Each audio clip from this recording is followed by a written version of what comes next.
Rohit Sharma watch ಕದಿಯಲು ಅಭಿಮಾನಿಗಳ ಯತ್ನ. 3.25 ಕೋಟಿ ಬೆಲೆಯ ರೋಲೆಕ್ಸ್ ವಾಚ್ ಕೂದಲೆಳೆ ಅಂತರದಲ್ಲಿ ಪಾರು. ರೋಹಿತ್ ಶರ್ಮಾ ಅವರು ಕಾರಿನಲ್ಲಿ ಕುಳಿತು ಅಭಿಮಾನಿಗಳಿಗೆ ಕೈ ಬೀಸುತ್ತಿದ್ದಾಗ ಇಬ್ಬರು ಯುವಕರು ನುಗ್ಗಿ ಅವರ ಮಣಿಕಟ್ಟಿನಲ್ಲಿದ್ದ ದುಬಾರಿ ವಾಚ್ ಅನ್ನು ಬಲವಂತವಾಗಿ ಎಳೆಯಲು ಪ್ರಯತ್ನಿಸಿದ್ದಾರೆ.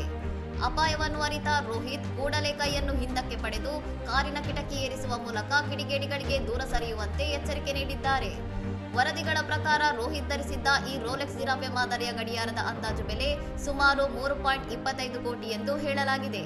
ಕ್ರಿಕೆಟ್ ರಂಗದಲ್ಲಿ ರೋಹಿತ್ ಶರ್ಮಾ ಭರ್ಜರಿ ಫಾರ್ಮ್ಗೆ ಮರಳಿದ್ದು, ಲಕ್ನೋ ಸೂಪರ್ ಜೈಂಟ್ಸ್ ವಿರುದ್ಧದ ಪಂದ್ಯದಲ್ಲಿ ಕೇವಲ 44 ಎಸೆತಗಳಲ್ಲಿ 84 ರನ್ ಸಿಡಿಸಿ ತಂಡಕ್ಕೆ ಜಯ ತಂದುಕೊಟ್ಟಿದ್ದಾರೆ.